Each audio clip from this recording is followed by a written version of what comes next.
안녕하세요. 반갑습니다, 여러분. Ladies and gentlemen, good afternoon.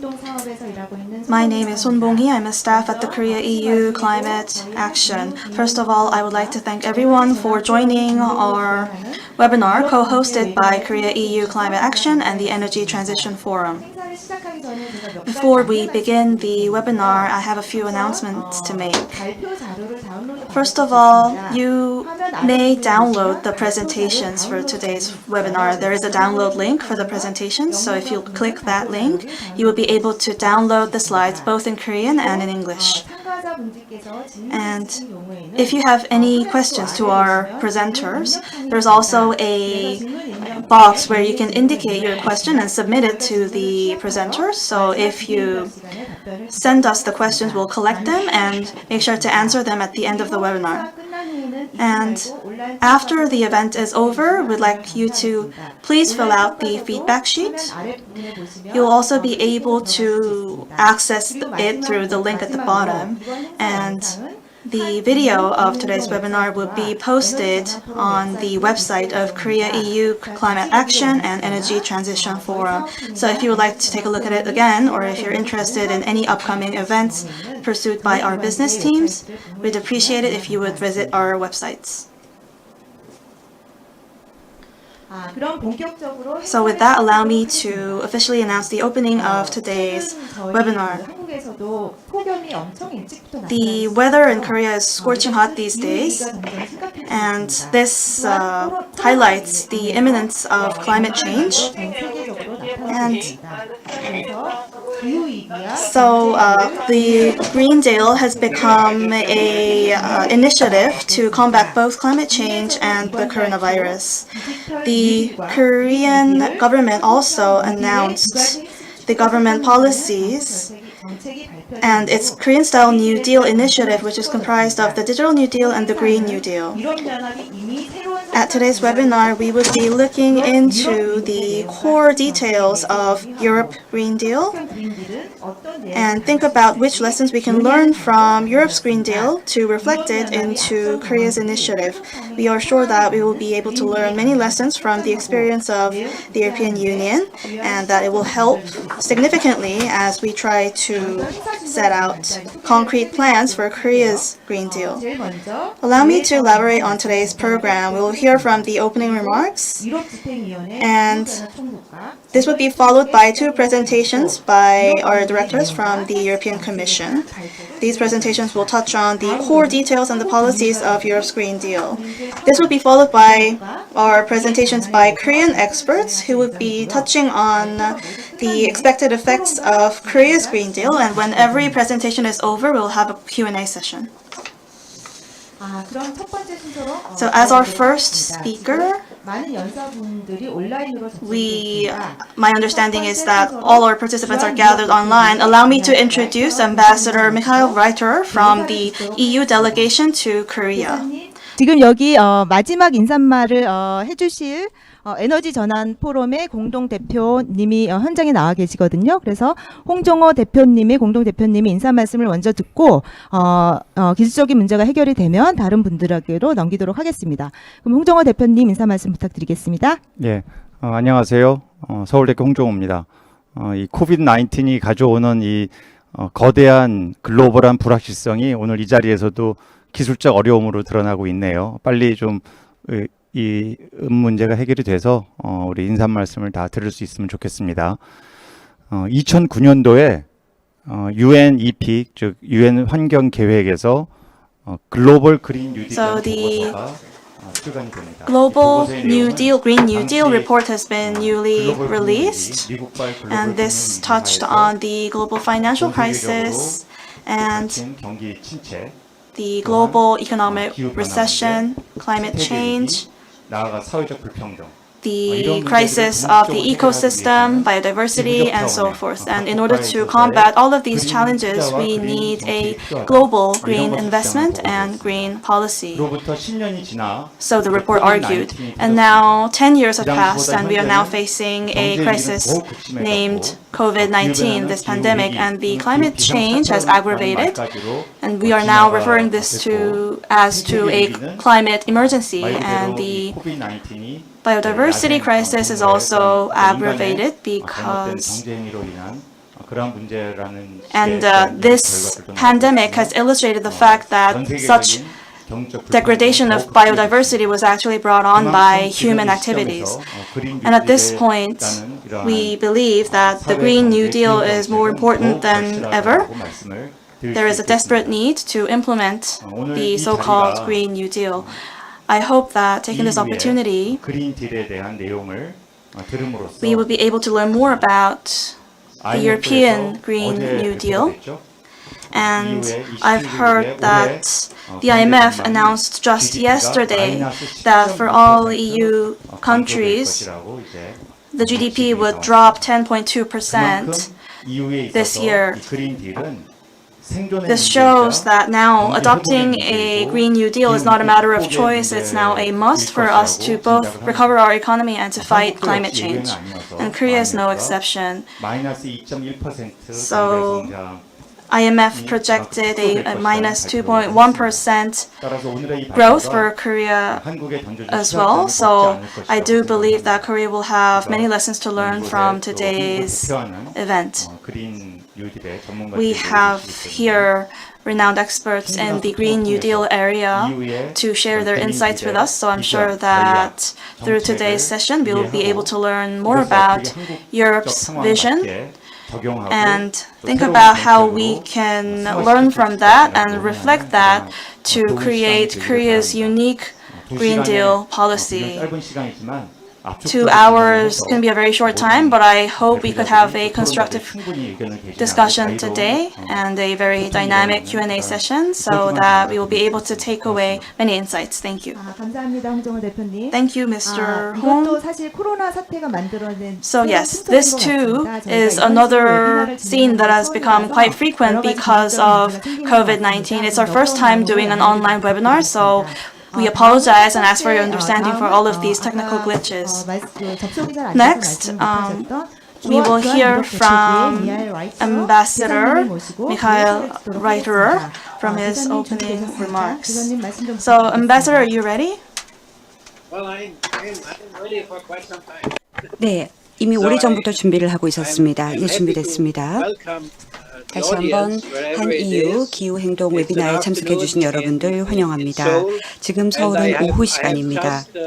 그리고 제가 아주 흥미로운 세미나에 참석을 하게 되었습니다. 많은 것을 배우고 왔습니다.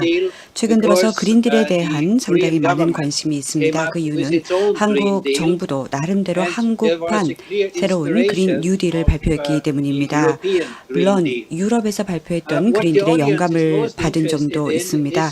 흥미로운 내용 중에 하나는요. 어떻게 하면은 우리가 이 그린 뉴딜을 구현할 수 있을까? 또 어떠한 도구를 활용해야 될까? 이런 질문을 상당히 많이 받고 있습니다. EU는 어떻게 그린딜을 하고 있는가? 왜냐하면 한국의 접근 방식과 유럽의 접근 방식은 좀 차이가 있습니다. 물론 한국과 유럽 모두 다 파리 협약에 조인을 했지만 현재 구현하는 접근 방식 자체가 다르기 때문입니다. 또 저희 유럽 연합 같은 경우는요, 시민사회와 또 의회와 함께 협력을 하면서 고차원적으로 하고 있습니다. 한국에서도 비슷한 노력이 이루어지고 있습니다. 하지만 우리가 좀 더 노력을 기울여서 여러 가지 조치를 취해야 됩니다. 단지 재앙적인 측면이 무엇인가 이런 것을 서로 비교하지 말고요. 또 예를 들어서 북극에서 최근 들어서 계속해서 녹아내려가고 있다, 빙하가 이런 이야기를 하기보다는 인지도를 좀 더 높이고 또 계속 함께 노력을 기울여서 어떤 노력을 할 수 있을까, 어떠한 접근 방식을 적절하게 취할 수 있을까 찾아나가야 됩니다. 그래서 제안을 드리겠습니다. 오늘 개최되는 이 웨비나는 아마 좀 더 나은 방향을 찾고 또 어떠한 도구를 우리가 활용할 수 있는지 좋은 방법이 되지 않을까 생각합니다. 가장 핵심적인 이슈가 무엇인지를 찾아 나가야 됩니다. 유럽에서도 또 한국에서도 분명한 것은 우리 모두가 현 사태에 대해서 인식하고 있고 또 우리 후손 다음 세대에 대해서 우려하고 있습니다. 우리의 미래 세대는 우리로부터 안 좋은 것, 아주 큰 빚을 그대로 물려받으면 안 됩니다. 물론 코로나 같은 이런 끔찍한 재앙도 있지만 절대로 우리가 잘못을 해서 안 좋은 환경 또 기후 그 자체가 계속해서 온난화가 이루어지고 또 환경 재해가 이루어진 것을 우리 후손에게 넘겨주면 안 됩니다. 가능하면 부담을 덜어줘야 됩니다. 우리 후손이 우리로 인해서 어마어마한 빚을 떠안지 않도록 해야 됩니다. 이게 바로 여러분에게 전달하고 싶은 제 메시지입니다. 여러분들 관심을 기울여야 될 것이고 또 나아가서 시민사회 그리고 또 이전에 조금 전에 제가 참석했던 회의에서는요. 환경부 장관 그리고 또 서울 부시장님도 오셨고 또 여러 정부 부처 분들도 오셨습니다. 그래서 저희가 정책 이관자들과 함께 국가적인 차원에서 어떠한 접근 방식을 취해야 될까 또 지방정부 도시 차원에서 또 시민사회는 어떻게 협업을 할까 이러한 의견을 교류했었습니다. 여기에 덧붙여서 유럽의 철학을 잠깐 말씀을 드려보겠습니다. 저희는 다자주의를 강조하고 있습니다. 모두 함께 협력하는 것을 강조하고 있습니다. 절대로 우리가 이건 너의 문제야 라고 손가락질을 하거나 책임을 전가하면 안 됩니다. 여러 문제를 같이 머리를 맞대고 해결하면서 환경 문제는 우리의 문제이기 때문에 함께 협력하고 우리 문제다. 그러니까 이게 너의 문제가 아니라 우리의 문제다라는 접근 방식을 취하는 것이 필요합니다. 이게 바로 전달하고 싶었던 메시지입니다. 마지막 이슈로서 제가 언급하고 싶은 것은 또 상당히 많은 관심을 조명받고 있는 내용은 투자를 현명하게 하자. 좀 더 현명하게 어떻게 하면 우리가 적절하게 비용 효과적으로 할 것인가입니다. 수조 달러를 유로화를 저희가 투자할 계획인데 좀 더 청정, 미래 지향적인 환경 친화적인 방법으로 가야 되는데 그냥 문제 해결 방법으로 간다면 단기적인 안목으로 가게 된다면 결국은 저희는 장기적인 우리의 결과를 해치는 것입니다. 그래서 투자를 하겠다 혹은 투자를 위한 도구를 선택할 때는 장기적인 안목을 갖고 나가야 됩니다. 오늘 한 EU 기후행동 웨비나를 통해서 좀 더 실질적인 대안이 나올 수 있기를 바랍니다. 초과된 상태예요. 그리고 가능하면 정책 이반자들이 이제 올바른 방향으로 갈 수 있도록 노력해 주시기 바랍니다. 한국에서도 발표되었던 한국판 뉴딜, 그린딜은 아직 구체적으로 체결은 안 됐습니다. 정부가 노력을 하고 있는 상황입니다. 지금 막 대통령께서 발표했기 때문에 이제 좀 더 한국이 발표했던 이 그린딜 자체가 진정한 의미로서 그린딜이 될 수 있기 바랍니다. 그냥 포장만, 외부만 그린딜이 아니라 진정한 의미로서 그린딜이 될 수 있기를 바랍니다. 네, 여러분들 행운을 빌리겠습니다. 그리고 또 오늘 웨비나는 정말 중요한 주제를 다루고 있기 때문에 좋은 결실이 대사님 말씀 잘 바랍니다. 들었습니다. 감사합니다. 정말 감사드립니다. Thank you so much, Ambassador, for 마지막으로 your kind words. 한 EU Last but 기후행동 not least, 사업의 we 요하임 will hear 알슬러 팀장님을 from 모시고 Mr. 인사 말씀을 Joachim 듣도록 Eisler, 하겠습니다. who 요하임 will be 알슬러 delivering his 팀장님 opening remarks. So Joachim, could you go ahead? 말씀 부탁드리겠습니다. Yeah, thanks, Bonnie. 소개 말씀 감사합니다. Also from my side, hello and a very warm welcome to all of you for today's webinar on the Green Deal, which is, like it was mentioned at the beginning, organized by the EU Korea Climate Action Project in close cooperation with our partner in Korea, the Energy Transition Forum. Allow me just to say one or two words on our project, the EU Korea Climate Action Project. We are an EU-funded project that is supporting networking, knowledge sharing, and cooperation between Korean and EU stakeholders, with the objective to support climate actions and the transition into a low-carbon economy. And today's webinar is just one of the examples, one practical 오늘 example 웨비나 of how 역시도 we support 저희가 these 어떻게 관련 이해 관계자들과 in this case, 주체들을 of 돕고 course, 있는지 talking 그 about 하나의 the 사례를 important topic of Green Deal, green economic recovery in times of COVID-19. Allow me to thank the EU delegation in Korea, Ambassador Reiter and his team, as well as the Directorate for General for Climate Action, DG CLIMA, and for Energy, DG Energy, 위원회 기후변화 총국 그리고 of the 에너지 European Commission 총국 for their support as well 연사님들께도 as the Energy 감사드리고 Transition Forum and our team 또 to 에너지 전환 포럼과 work together 저희 in hosting the 팀원들도 webinar. 오늘 이 자리를 가능하게 In 해주신 closing, I also 점에 like 대하여 to 감사의 encourage 말씀을 all 드리고 of you, 싶습니다. our listeners, 마지막으로 participants, follow us 참석자분들께 한 on 가지 드릴 social 말씀이 media, Twitter, 있다면 and to visit our 트위터나 website for 다른 upcoming SNS에서 events. 저희를 You 팔로우 will 해주시고 inform 앞으로 about 저희가 other 계획하고 events 있는 that we are 다른 행사에 대한 organizing. 정보도 And also to 받아보시기를 let you know 권해드리고 that we 싶습니다. are 그리고 putting a recorded version of this 오늘 webinar along 웨비나는 with all the 저희가 presentations on our 녹화본을 또 website. 발표 Just wanted to 자료와 mention 함께 this because 웹사이트에 many of you 게재할 already 예정이기 asked 때문에 before the webinar whether this was 웨비나가 needed. 사실 시작하기도 전에도 So in closing, we are 자료가 looking forward 다운로드가 to some 가능할 very 것이냐라고 묻는 interesting 분들이 discussions and 많으셨습니다. 그래서 말씀드리는 presentations. 부분이고요. And I 네, will give 오늘 it back 굉장히 the word back to you, 흥미로운 Bong-hee, in Seoul. Thank you 프레젠테이션이 so 많이 much. 있기를 기대하면서 다시 사회자님께 마이크 넘겨드리겠습니다. 말씀 잘 들었습니다. 요한 팀장님, 감사드립니다. 인사 말씀을 전해주신 세 분께 다시 한번 감사의 말씀을 드리고요. 이제 본격적으로 발제와 토론이 순서로 들어갈 텐데요. 먼저 발제와 토론을 이끌어 주실 좌장님을 소개해 드리도록 하겠습니다. 저희 행사의 좌장님은 방금 전에 인사 말씀을 해주신 에너지 전환 포럼의 공동대표이신 홍정호 대표님이 좌장으로 수고해 주시겠습니다. 홍정호 대표님은 현재 서울대학교 환경공학과 교수로도 재직 중에 있습니다. 저는 홍정호 교수님께 마이크를 넘기고 이만 물러나도록 하겠습니다. 교수님 부탁드리겠습니다. 예, 감사합니다. 예, 오늘의 이 순서는 먼저 두 분의 기조 발제가 있고요. 그 이후에 이제 한국 측에서 세 분의 토론자가 토론을 각각 하겠습니다. 2시간이란 비교적 제한된 시간 동안에 이루어지는 세미나이기 때문에 가급적 시간을 잘 지켜주시기를 꼭 부탁을 드립니다. 먼저 두 분의 발표자를 소개해 드리겠습니다. 주제는 유럽 그린딜과 코로나 이후의 경제회복 정책이고요. 엘리나 바르드람 유럽 집행위원회의 국제협력부장 20분 동안 발표해 주시고 연이어서 앤 샬롯 브루노빌 유럽 집행위원회의 역시 국제협력부장 두 분께서 각각 20분간 총 40분에 걸쳐서 연이어 발표를 해 주시겠습니다. 먼저 엘리나 부탁드립니다. Elina, go ahead.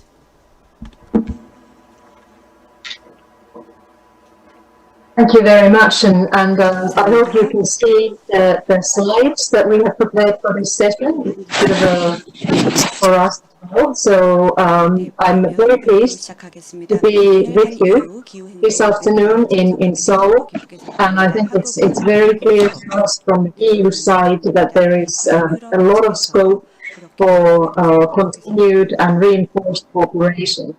We were in Seoul together with Anne Charlotte and our colleagues from Brussels on October last year. And since October last year, the world has changed in very big way. But in the policy context, of course, almost immediately after we returned from Seoul, there was the proposal by the European Commission for the European Green Deal. At the same time, in December last year, the EU leaders adopted the long-term strategy that aims to have a climate-neutral EU no later than 2050. And I will talk more about that in a minute. But let me start by the vision of Ursula von der Leyen. Ursula von der Leyen has said that the European Green Deal is our new growth strategy. It will help us cut emissions while creating jobs. And I think that's a very important point to be made in all the conversations around Green Deal. To us, this is not an environmental agenda per se, but it is really about rebooting our economy so that it becomes fit for future. 미래를 위해서 탄소를 줄이면서 또 일자리를 창출한 미래를 위한 것입니다. 근로자들을 위해서 그리고 또 사회를 위해서 우리가 해야 됩니다. 정책 이번 전략을 해야 됩니다. 폰데라이언 위원장님은 이제 우리가 새로운 방법을 발명하자, 새롭게 나아가자, in 그리고 a relatively critical way. 좀 더 어렵지만 Now, 그래도 이 Ambassador Roger 문제를 was 해결해 talking 나가자라고 about 합니다. 조금 전 voices. 대사님께서도 정책의 중요하다, Headlines 적극 and 것이 중요하다라고 targets and 했는데 우리가 aspirations 뭐 타겟을 are of course 설정한다든지 important, 뭐 but it 또 is 여러 the 가지 action that 목적을 matters. 취하는 것은 And the 중요하지만 action 중요한 that's 것은 been 액션, carried 행동을 out 취하는 in the 것입니다. EU so 단지 far 법을 has already 채택하고 delivered 또 어떤 목표를 significant results. 발표하기보다는 Since 진정한 효과를 1990 거둘 수 있는 액션이 있어야 됩니다. to last 1999년부터 year, EU 작년까지 emissions have 유럽연합에 reduced by 배출된 가스를 보면은 23% 23% compared to 감축했었습니다. 1990 levels. 90년대 수준에 While 비해서 our GDP 줄어들었습니다. has 하지만 grown by GDP 성장률을 61%. 보면은요, So that is a very, very strong evidence about the fact 61% that 증가했었습니다. decoupling economic 그렇다면 growth 분명히 경제 from the growth of 성장과 emissions 그리고 is 또 possible 이산화탄소 배출 간에 and 있어서의 can be done 디커플링 without 탈병조화가 compromising 분명하게 이루어지고 competitiveness 있습니다. 그럼 우리가 and 조금 더 경쟁력 global 있게 market 한쪽에서는 The 경제를 EU NDC 성장시키면서 targets for 친환경적인 조치를 취할 수 2030 있을 that were 것입니다. adopted by EU 2030년 leaders in 목표를 한번 보겠습니다. 2014 저희 EU 내에서는요, put our 자체적으로 target at NDC로 목표를 40%. That's a 설정했었습니다. minimum 국가 target 결정 and it's 기업인데요. articulated as an 최소 at least target. 40% 줄여나가는 Our 것입니다. renewable energy 2030년까지 target 40% 감축을 is set 저희의 to at 목표로 하고 least 이산화탄소 배출량은 32% 55%까지 and 상향 energy 조정하고 efficiency target 그리고 is 탄소 at 중립세를 만드는 것입니다. 32.5%. 32.5% In 에너지 addition 효율성, to 재생에너지 this, we foresee a 32% 이상, 50% 온실가스 increase 배출은 in 50% emissions. 이상입니다. So what we have done already before, the 이 latest 전에 했던 scientific 것들, findings, is 과학적 really 결과를 redouble 바탕으로 our 저희 efforts, 노력을 redouble our 두 배, ambition 배가 in the 하는 current 것입니다. 상당히 NDC we 야심적 consider to be one of 목표였어. the 저희가 most NDC를 ambitious 선정했습니다. around that 국가결정 world. 기여를 바로 이렇게 야심차게 Now, 선정한 EU, of course, 것입니다. couldn't do this alone. EU 혼자서 The 하는 global 것은 아닙니다. emissions 전 landscape has 세계적으로 evolved 우리가 rapidly 온실가스 since 감축 1990. 노력이 계속해서 1999년 Countries 이후부터 such 이루어지고 as China 있습니다. that had a fraction of global emissions now dominate by almost a third of global emissions generated from China last year. So it is obvious that the EU has to make sure that all our countries move in the same direction as we do.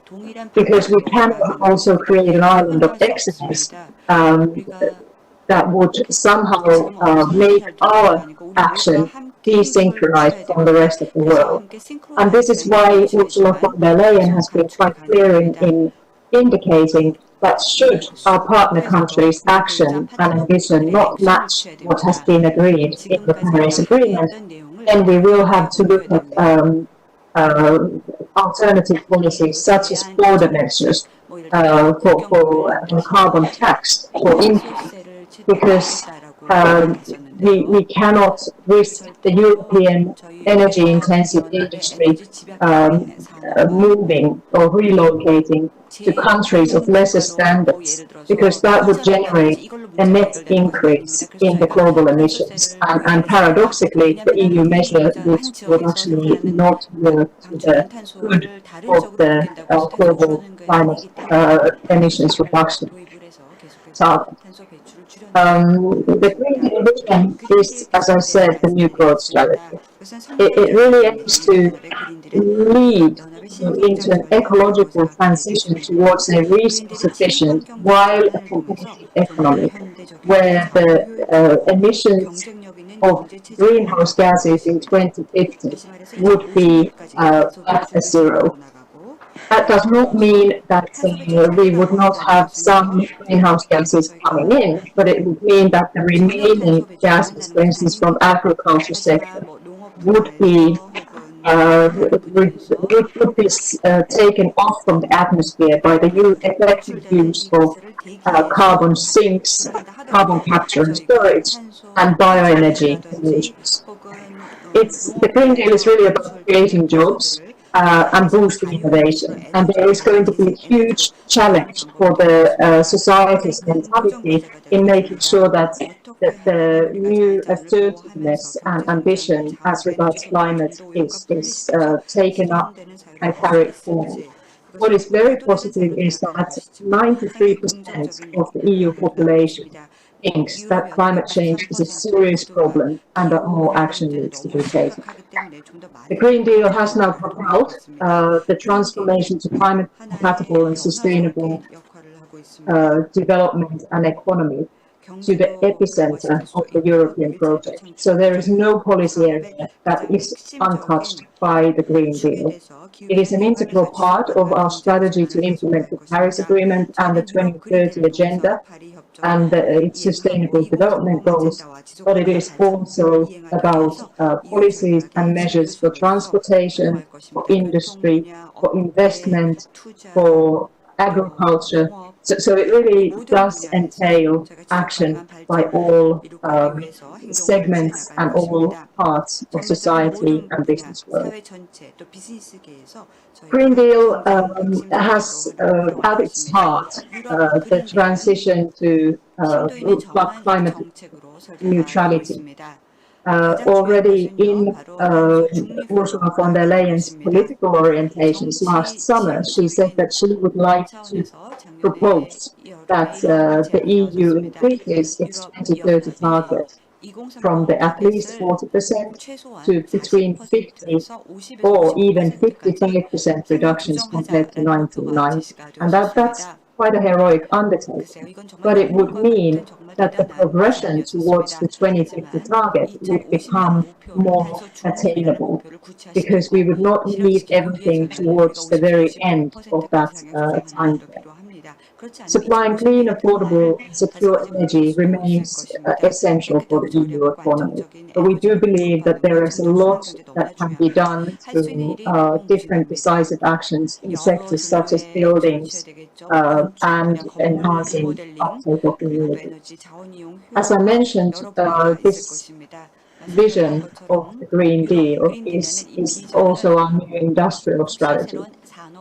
In March this year, the Commission proposed a comprehensive industrial strategy that's founded on the green transformation and a digital integration into the EU marketplace. And it comprises of several detailed policies and measures that will accelerate the transition as we move forward. Building and renovating in an energy and resource efficient way has been identified as one of the top priorities for reaching our targets. We also have a new zero pollution strategy for toxic-free environment. We have a vision for preservation of ecosystems and biodiversity. We have a new approach for farm to fork for a fair, healthy and environmentally friendly food system. And this is something that combines the vision of sanitary progress with environmental well-being. And we are going to accelerate the shift to sustainable and smart mobility, including through the COVID recovery package. Innovation and research are, of course, essential in order for us to make sure that those technologies that are critical for the acceleration of the transition become market ready. For instance, the carbon capture and storage technologies exist, but until their price becomes more feasible for the businesses, and until we can have a market entry price that allows for the uptake at the right scale, we will have to look at further incentives for industries to take them up. And then talking about the COVID recovery, the next generation EU, which is our proposal for the recovery plan as the Commission, which is now being discussed by the EU leaders, puts forward reconfirmation of the Green Deal and digital as the two strands of the new modern European economy. I already mentioned that the Green Deal and the climate law. The climate law, which was proposed in February, enshrines the climate neutrality objective agreed by the leaders into the EU legislation. So it becomes a legally binding target. And we have a comprehensive plan to increase the target to 2030, as I mentioned, already during this year. That target, of course, would have to be accepted by EU leaders and the civil society. And as Ambassador Eichler was mentioning, the way we make sure that the economy and the citizen are behind our proposals and that they are too committed to the transition and the action that needs to be taken is that we carry out extensive public consultations involving civil society, involving industry representatives, and involving the citizen, so that our actions are understood and that our people, the kind of citizen of EU, understand the implications, but also the opportunities that the transition presents for us. The border adjustment mechanism is something that we would be looking to propose in 2021. But I must say that our emphasis and our priority so far has been on climate diplomacy. So we really want to incentivize and encourage our partner countries to engage in similarly ambitious action as the EU does, so that we would not need to revert to carbon measures, which is, of course, a policy option that remains in our toolbox, but it's really the last resort. And this year, or towards the end of this year, we hope to come forward with a new EU strategy on adaptation. As we all know, the adaptation challenge is becoming increasingly pressing, as the unavoidable consequences of climate change are already very, very much present with us today. Ambassador Reiten was mentioning that the Siberian heat wave, thermofrost melting, etc. And these are very, very severe ecological catastrophes that are not isolated by a region or a country. So, as I said, it's good to have these visions. It's good to have announcements and political declarations about how we're committed to doing climate neutrality or enhancing ambition. But what really matters is that we have the measures to do that. And that means, of course, that we have to have the investment models, we have to have the industrial strategy, we need to be decisive, we need to be comprehensive, and we need to have the longer term vision that then provides predictability and stability to economic actors, investors, and planners. And also, as governments, we have the responsibility to show our citizens that we are capable of protecting them, not just against immediate external shocks such as the COVID-19 has been, but also the existential challenges such as climate change and the biodiversity loss. Relevant energy legislation will be reviewed and where necessary revised by June. Member states will need to update their national climate and energy plans in 2023 to reflect the new climate ambition, and the climate and energy plans, integrated national climate and energy plans of the member states will become blueprints for the European funds to be deployed in the COVID recovery context. The European climate law is very important, as I said, because it codifies our path to climate neutrality by 2050. It makes it irreversible. It keeps our promise to the citizen, and that citizen can see that European decision makers, policy makers are serious about going forward. Investor signal is super key, and also it shows that the EU is fully committed to the Paris Agreement and intends to deliver its end of the deal. The fact that we have codified the 2050 target in legislation means that we have discipline, accountability, and a clear trajectory for us to follow with the policy measures that are then designed to participate, to deliver. The Green Deal, as I said, has been put in the center of our recovery plan. And it's very clear that we have to recognize the international magnitude of this crisis.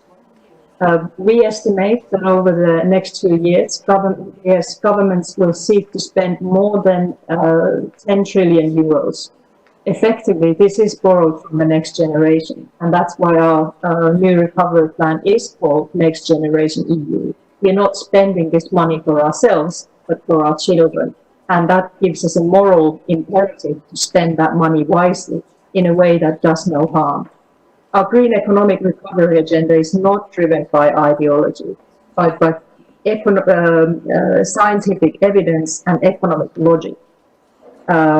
Even the 10% dip in the EU GDP that we will experience this year, it's of course drastic and dramatic, but it dwarfs next to the consequences of unaddressed climate change and the scale of what would be needed to cover by governments if we don't succeed in reversing the very negative trend in climate development.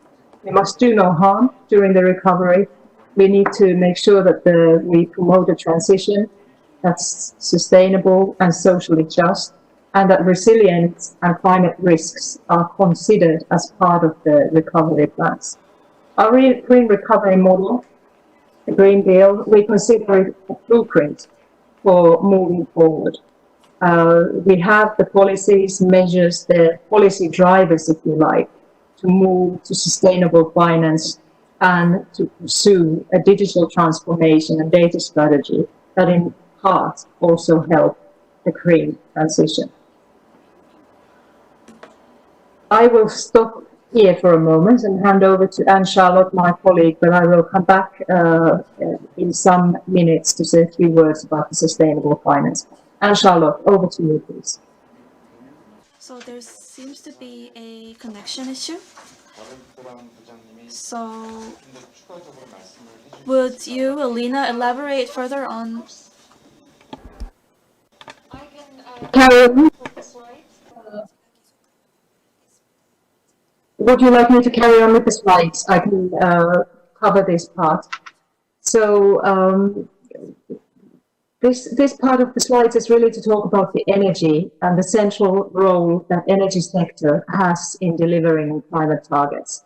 You cannot look at climate in isolation of energy, and it is indeed very clear to us that we have to introduce significant energy sector reforms in EU, but also promote energy sector reforms internationally as part of our transition. The upcoming proposals for us, there has been the final assessment of the member states' national climate and energy plans, and that's being concluded this month. There will be a new strategy, energy system integration, that's coming forward in July 2020, which is the same time as we will propose the clean hydrogen strategy. Hydrogen is a central part of our transition. The renovation wave, which will be proposed in autumn 2020, expects to see the doubling of renovation rate within EU. And that's something that's quite significant, because at the moment we see that that the renovation rates are so low that the building stock would not allow us to catch up with our targets unless we incentivize action in this area significantly. And there will also be a new renewable offshore energy initiative in autumn of 2020.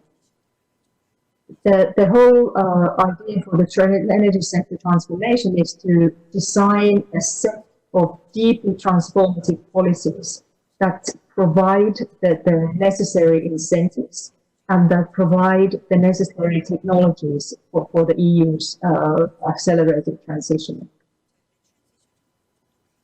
The priorities, 3 priorities for recovery. Anne-Charlotte? The 3 priorities for the recovery are, number 1, energy system integration and hydrogen. We see an EU future energy system that will be based on circular efficient use of energy and high shares of renewable power and direct electrification of end-use sectors. That means transport, heating, and a lot of industrial processes. Decarbonizing hard-to-abate sectors through decarbonized fuels is another pillar under this priority. Renewable hydrogen providing the missing link with multiple benefits. has to be part of the overall vision as well. The second priority for the recovery from energy sector is the reducing of energy needs and bills and creating jobs. And this, what I was mentioning already earlier is that buildings are responsible for approximately 40% of EU emissions and 36% of greenhouse gas emissions. So we need to have a strong legislative framework, and we can build from the pillars that have been already put in place, such as the Energy Performance of Buildings Directive, which was revised in 2018, and the Energy Efficiency Directive, which was already revised in 2018. Energy efficiency in buildings means both residential, public, and commercial buildings. And why the sector is so attractive at the building sector is because it provides labor-intensive work and involves a lot of local companies, so that we're localizing, we're creating alternative jobs, which will of course also require some retraining and reskilling of people. The third priority for the recovery investment is, of course, offshore renewable energy. And this is where the new initiative is going to come very pertinent. The EU supports investment and innovation in renewable energy. And the legal existing framework will be the kind of foundation for action as we move forward. We have the Renewable Energy Directive, which was revised last in 2018. And of course, the EU-wide target, which I showed in the beginning of the session, meaning at least 32% by 2030. Our leadership in renewables is inevitable, and we want the offshore renewable energy initiative to contribute further to the success story of the EU on industrial and technological success. As the share of the renewables, European energy increases, our dependency on exports, fossil fuel exports, will reduce, and thereby strengthening our strategic autonomy and reducing our dependence on sometimes volatile regions. Now, all of this can only succeed if we make sure that the transition, the coal phase out is just. So just transition is one of the buzzwords that appears a lot in the climate negotiations, but it actually has a very concrete meaning to it. 40% of global electricity generation comes from coal. In the EU electricity generation, coal share has decreased since 2005. Hard coal and lignite generation combined in the third quarter of 2019 was significantly less than in 2018. And 17 of EU member states have already decided to stop using coal in electricity generation. The 48% of EU's existing coal power capacity will be phased out by 2030. So this is a very deep transformation. In the case of Denmark, it means going from 43% in 2010 to 21.6% in 2018. For Germany, this is a reduction from 41.7 to 35.6. And we've already seen good, strong trends also increase. That has gone from 53.7% in 2010 to 32.3 in 2018. Just transition mechanisms ensure that no one is left behind, that the coal mine workers in Poland or Greece have alternatives for their livelihoods. This comes in form of financial support, transition plans, attractive conditions, and technical assistance. But it also means that we will be having to look at reskilling and retraining labor force in order to provide that they have the job skills that the new modern low-carbon economy requires. Schooling system will also be impacted. Next Generation EU is about preparing for the future generations. So the EU proposal that's been put forward in May for our member states to consider proposes an additional 750 billion in borrowed money to be spent by the Commission. This would be spent to support the member states' transition plans, the climate and energy actions, and to support job creation in the right type of sectors. The renovation wave is a super central part of our vision for the recovery. 5 billion of 750 billion euros would be going in grants and 250 billion in loans over the next years. There are three main pillars. There's the member states' investment and reforms. There is the incentivizing of private investment, such as solvency support instrument, upgrading of the InvestEU instrument, and prioritizing of strategic investment in Hello? particularly. Can you hear me? Yes. Sebastian? Okay, well, yes. Okay. Yes. Charlotte, please take over. So, c'est pas idéal, mais Anne-Charlotte, would you like to take over? Alors, Anne-Charlotte, je te donne la parole, s'il te plaît. Yes, I'm here. Can you hear me? Perfect. 보르밀 부장님 이제 연결이 되나요? Yes, If you want to start from the next slide. So, take over to the next slide. Yeah. 예, 10분 동안 So, yeah, you have 10 minutes left, and we would appreciate it if you could cover it. This slide on next generation EU one. And sorry for the hiccups, the technical hiccups. Thank you, Elina, also for continuing the slides for me. So this slide is about the next generation EU instrument, which is our EU recovery plan. So as you know, the COVID crisis has deeply impacted the EU and global economies.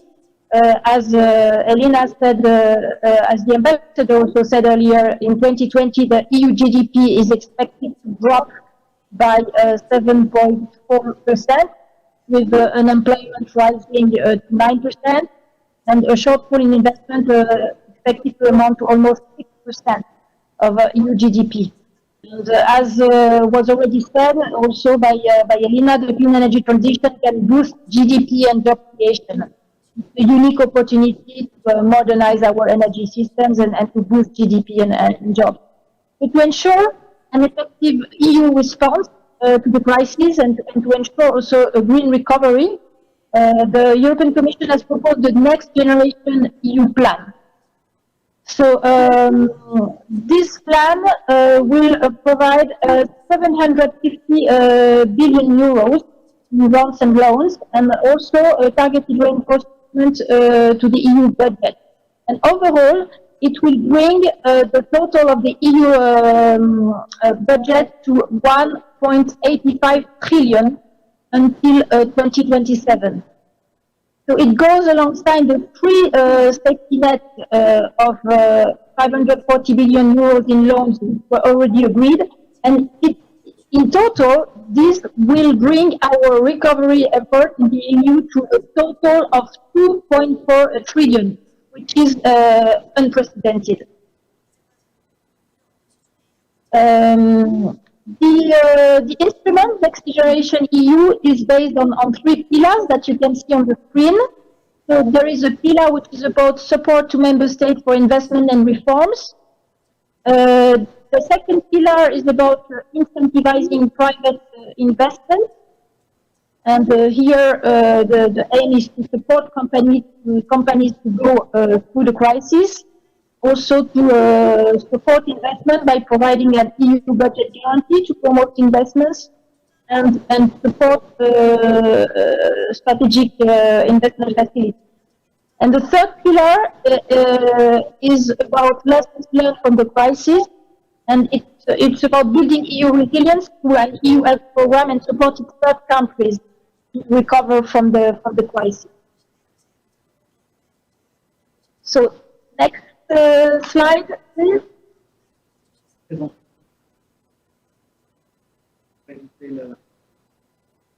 Ah, j'ai pas préparé les autres.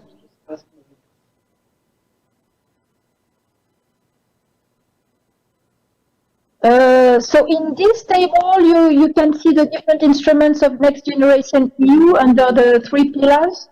And you can see who are the beneficiaries and who intervenes. So what is important to see is that this instrument for the recovery plan has been structured to address all parts of society, regions, companies, and citizens, companies, the health sector, and also there is an external dimension. It's also instrument foreseen for global partners and the external recovery. Yeah. So Elina, will you take over for the 3 next slides, and then I'll do the 2 last slides. Absolutely. Thanks, Charlotte. And we're doing a double lap, so you can indeed see that, the energy and climate policies work hand in glove. I think Charlotte is one of my closest colleagues in the Commission, and I think that's the kind of integration of the agendas that we very much encourage to take place in our partner countries, because we cannot afford to pursue transition policies in silos. We need to get all the sectors of the economy involved. I wanted to use a couple of minutes just to talk about the examples of green recovery measures. Because when we talk about green recovery, it's very important that we're not left on an abstract level, but that we actually talk about what that means in practical terms. And you will have these slides in detail, but I will pick on a couple of measures here. Because you have monetary policy measures and you have fiscal policy measures. And in the fiscal measures, you can particularly see the use by changing in taxes and public expenditure, so that, for instance, short-term tax payment deferrals would be incentivizing the right type of investment. What we have, for instance, in China as part of the recovery is that the new energy vehicles have been freed of VAT in order to stimulate demand locally for new energy vehicles. And I think these are the very practical examples that we need to start talking about between the partners in order to make sure that one policy approach is used to its maximum advantage. We also can use fiscal measures to support renewable energy options, to reduce and eliminate harmful incentives such as fossil fuel subsidies that actually very much undermine environmental objectives. And there can be consideration for the issuance of sovereign green bonds, which would be an innovative way to public finance expenditure in favor of climate energy action. So because the recovery money globally and in EU is public money, it is not used according to market criteria. And for instance, the fossil fuel price, very, very low fossil fuel price should not be working against the green recovery. As financial measures, maybe just to mention the liquidity support, notably quantitative easing, so that public liquidity provisions and guarantee schemes would help mobilize money in different ways for green investment and de-risking some of the new investment. I will just talk very shortly on this one. Financing the green transition is a humongous challenge. Public money will never be sufficient for mobilizing, for making the accelerated transition a reality. So with the financial plan for the Green Deal, which was adopted by the Commission already in January, we have put forward a model for crowding in private resources with catalyst money from the public sector. And this is the combination that will have to be driven as we move forward. Because even though 750 billion euros sounds like a lot of money, it will cost us trillions of private sector investment as an investment to the new modern type of economy, an economy that's fit for future.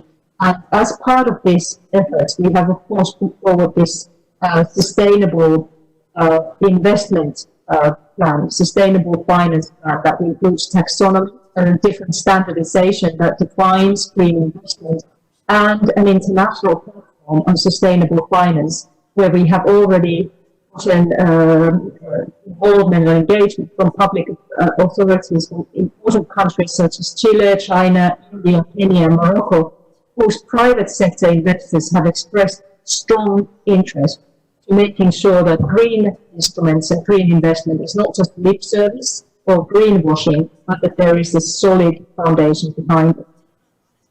And the International Platform for Sustainable Development, of course, promotes green taxonomies, green financial product standards, and carbon disclosure in a way that allows private investors to have certainty that what they are putting their money in doesn't compromise the climate objectives of the Paris Agreement or the future of the next generation. What's really important is that our ambitions don't work in isolation, because G20 countries, including South Korea, are together collectively responsible for around 80% of global emissions. So we need to work together to move towards the long-term goals of clean energy transition through promoting open, transparent, and flexible energy markets and working on energy efficiency. Over to you, Anne-Charlotte.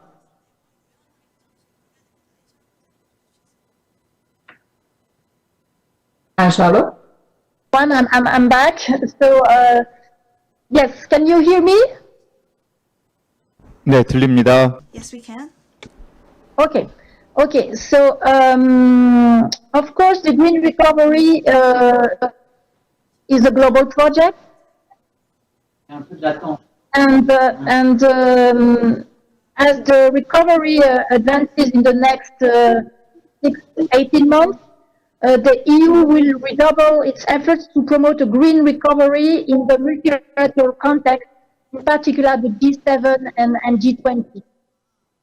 It's absolutely crucial that the green recovery is a recurring topic for discussion with international organizations, strategic partners, financial institutions, and central banks. And obviously the G20 will be the key forum for multilateral coordination of this economic recovery globally.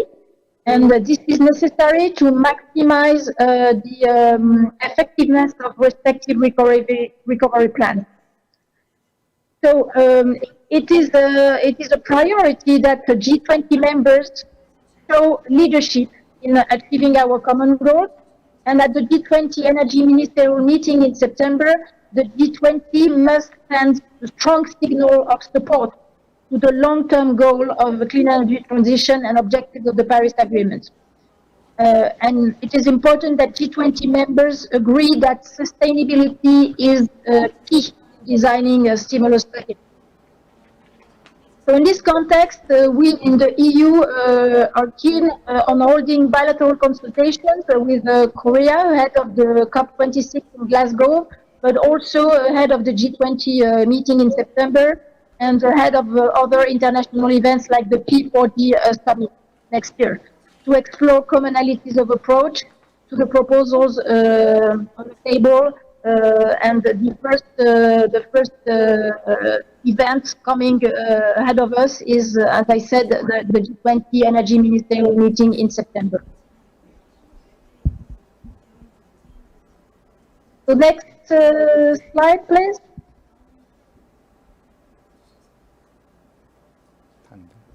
Okay, so on this last slide, you can see the building blocks of the EU pathway to the clean energy transition and climate neutrality. So first, the first building block is reform of the energy market to ensure flexibility, predictability, consumer-centeredness, and optimization of costs. It means that prices should reflect costs in order to allow for the cost-effective allocation of energy in a competitive and transparent environment. It also means putting energy efficiency first as an efficient way to reduce costs for end users, reduce the energy import bill, and limit the need for new capacity and infrastructure. It also means establishing a policy and regulatory framework that supports the deployment of renewable energy. And this includes support schemes, but also all relevant procedures in terms of permitting, grid connection, decentralization, and public acceptance, etc. And this finally also means optimal combination, the smart combination of all climate compatible energy sources, as well as an infrastructure development that supports decarbonization and avoids stranded assets. So all this will result in better functioning markets, thus creating stability and predictability for the private sector and benefits for consumers and taxpayers. Second building block, in terms of governance, the holistic approach for long-term strategy and policy response is necessary. Long-term decarbonization strategies must look holistically at all sectors as opposed to a silo approach. And implementation should also be carried out across sectors, not in parallel. And this is what we aim to do with our energy system integration strategy that we will publish on 8th of July. So this holistic approach is really the European Green Deal approach, and the EU is looking forward to engaging with Korea on this. Third building block, so it is essential to mobilize public and private finance towards green investments. And in this context, I would like to recall the International Platform on Sustainable Finance and the invitation for Korea to join it. And the last building block relates to inclusiveness, awareness raising, and just transition. So the clean energy transition as well as the green recovery require the active contribution of all components of civil society and all citizens. It requires also extensive awareness raising at all levels. And it is important that society as a whole has the assurance that the new model, for example, with coal phase out, will work for them, and that no one will be left behind. These are, in a nutshell, the guiding principles of the EU approach to successful clean energy transition, and we are keen to share our experience with Korea, since we are facing similar challenges such as the coal phase out, and we both share an ambitious energy and climate policy agenda with the EU Green Deal on the EU side and the Green New Deal, which has just been announced by Korea.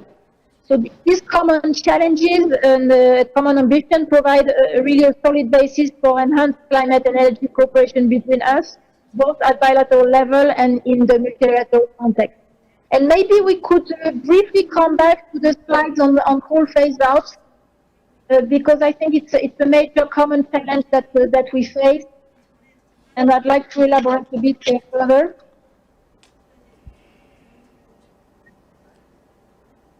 It's the slide 15, I think. Bournoville. And Charlotte, I'm sorry to interrupt you, but we're behind time. We're behind the schedule a little bit. So could you elaborate during the Q&A session later?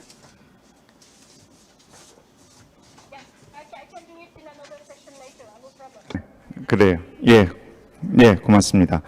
Right, thank you. So we'll park that for now. Thank you thank you for your keynote speeches. We will now move on to Korea's case. We have 3 Korean presenters. They will be given 10 minutes each. I apologize for not giving them enough time to expand on their presentations, but we would like you to touch on the financing methods, economic recovery methods, and since it's already been explained sufficiently earlier, when you And since our directors are listening to our presentations, when you begin your presentation, I'm addressing our Korean speakers. If you had any questions regarding the keynote speech, we would appreciate it if you could mention it at the outset of your presentation before elaborating on Korea's case. 두 번째 토론을 먼저 듣겠습니다. We'll start with the second presentation. Second presentation will be given by Professor Chang-hoon, Research Fellow at Korea Institute for Environmental Policy and Evaluation. Would you like to start by asking question first? Hello, I'm very pleased to hear the presentation by two representatives. It helped a lot, and I began to know more about EU Green Deal. We are discussing a lot about Korean version of Green Deal. One of my question is about border adjustment, the sectors where the border adjustment is applied. Can you specify which sector the border adjustment is applied?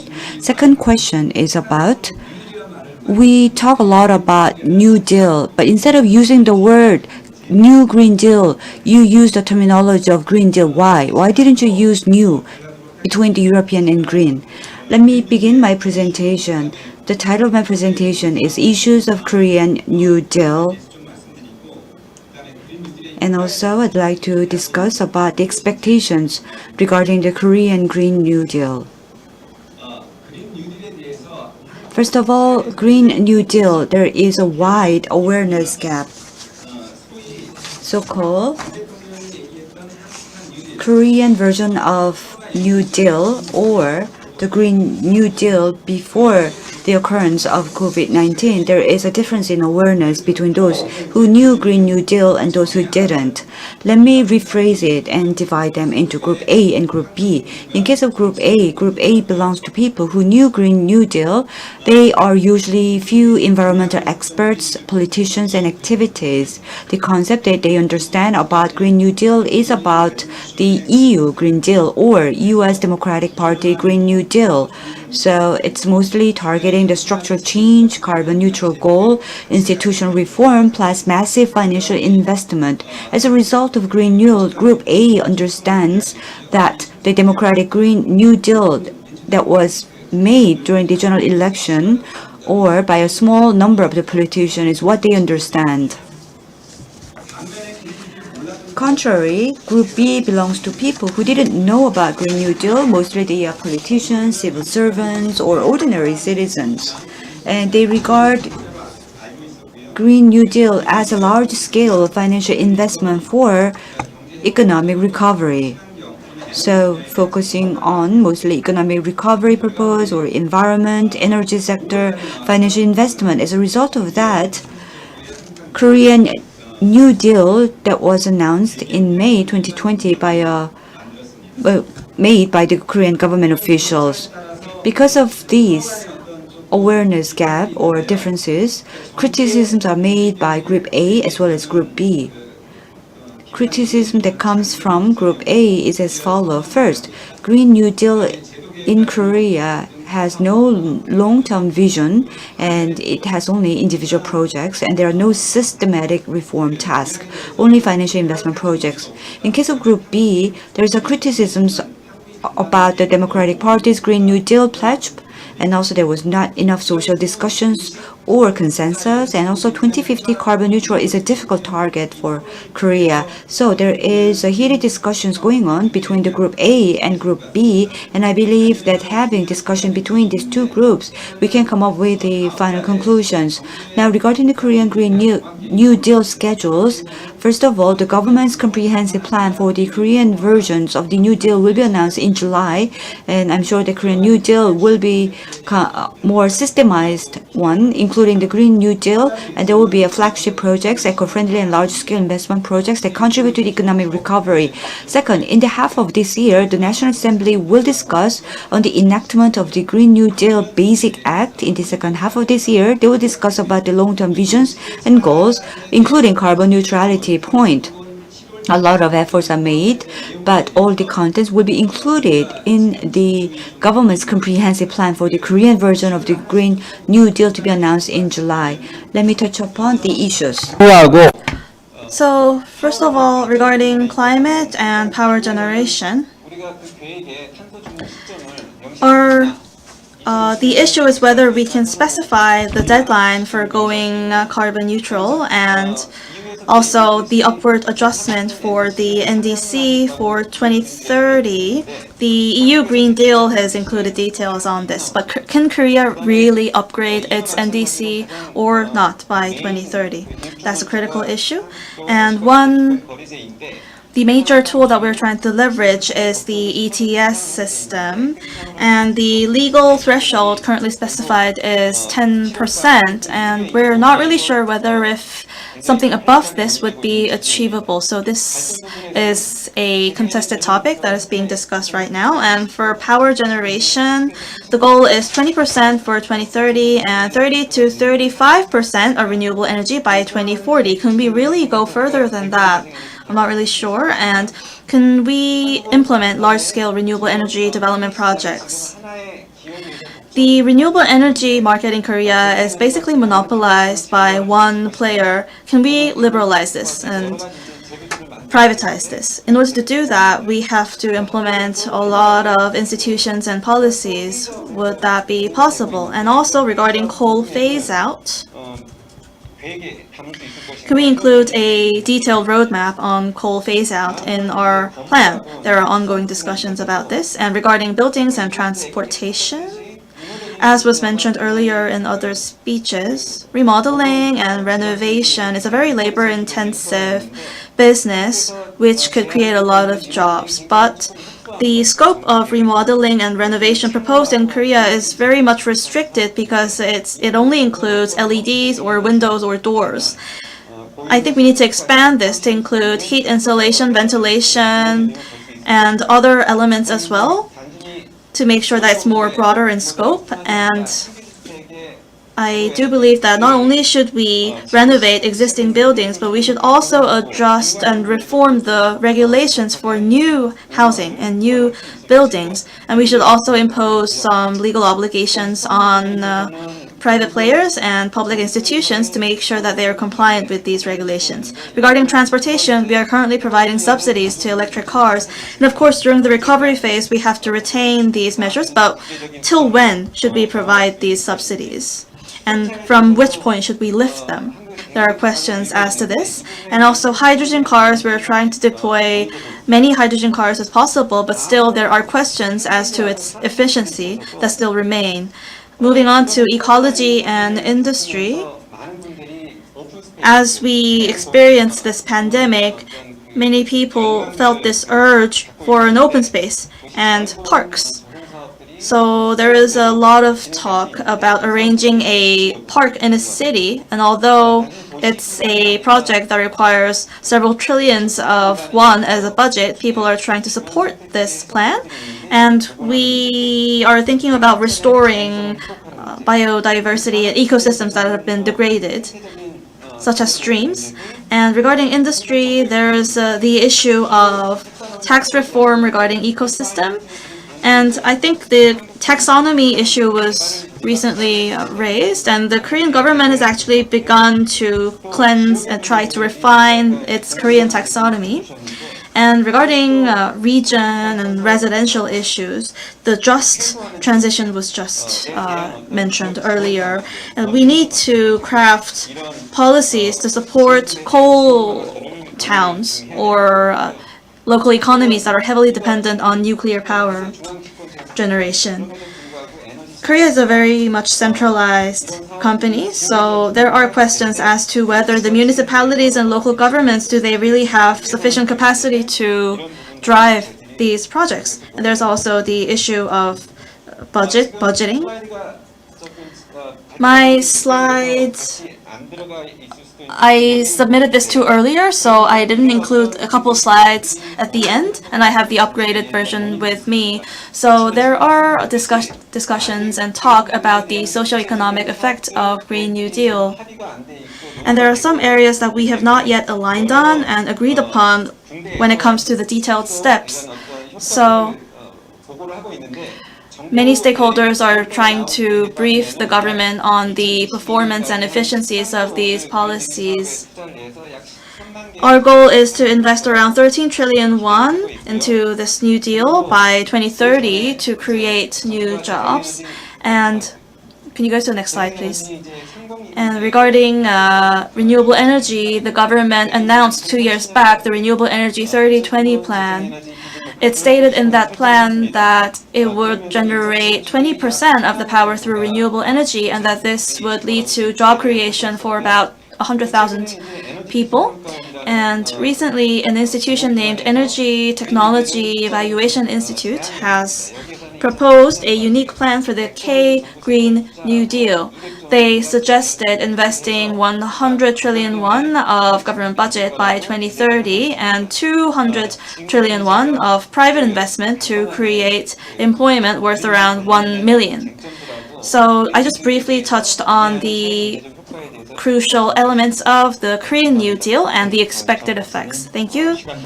Thank you, Mr. Lee, for being on time and for also asking those questions. We currently have 120 people joining this webinar remotely. So if you have any questions or comments while you were listening to the presentations, if you could type them into the chat room, we'll make sure to collect them and answer them at the very end of the session. So Professor Yoon, are you ready?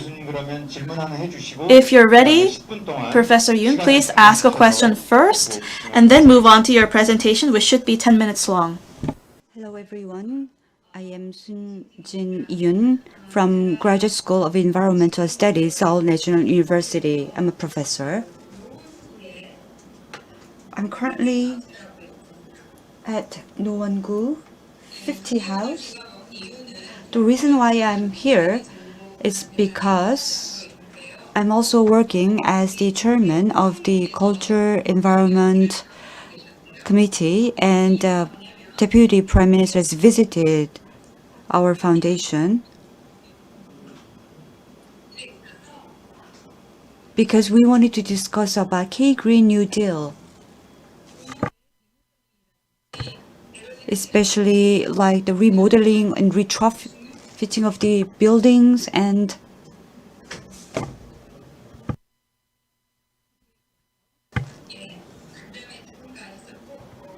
we had to discuss about that. And that is why I couldn't join the webinar at actual venue. The internet connection is quite poor, so I don't know if my presentation will be well delivered. Once again, before I begin, I'd like to apologize for, once again, the technology hiccups. The title of my presentation is K-Green New Deal, the current status and issues. Upon listening to the presentation by Elina and Charlotte,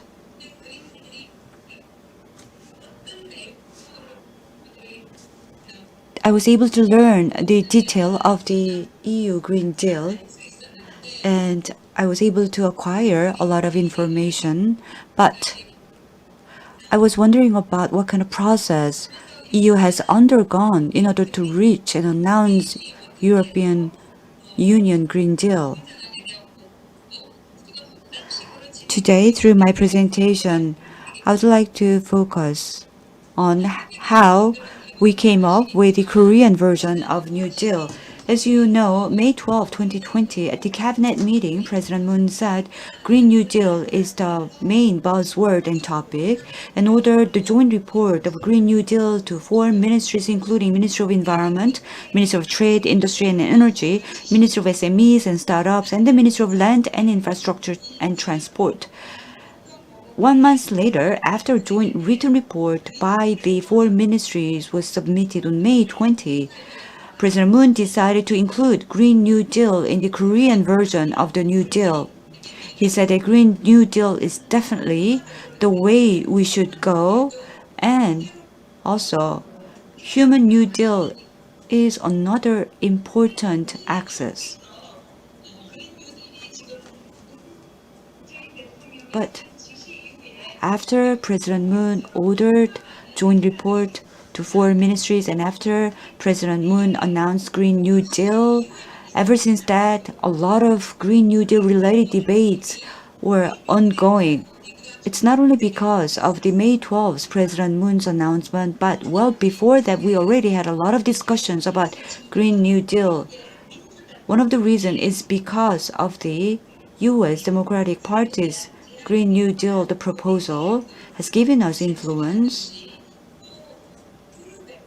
And also European Union's Green New Deal has also motivated us to start discussions, and we had the general elections in April, and political parties made a pledge regarding the Green New Deal. In case of the number one ruling party, once again they talked about the Green New Deal. Sorry, internet was briefly disconnected. So there was a lot of political parties' promises. Let's take a look at the detailed political parties' general election pledge. We had three major parties: Justice Party, Green Party, Democratic parties.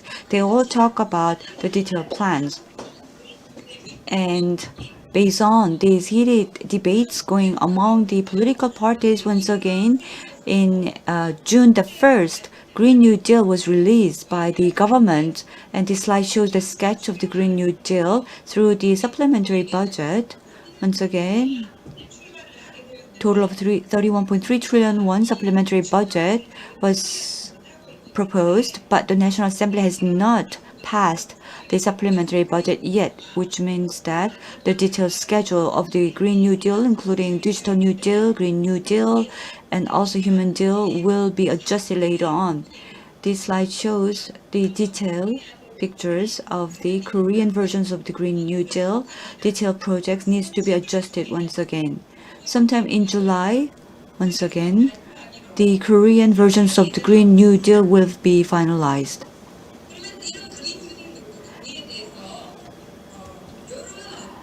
Regarding the Green New Deal announced by the government, what are the comments or feedback from Korea and from abroad? First of all, mostly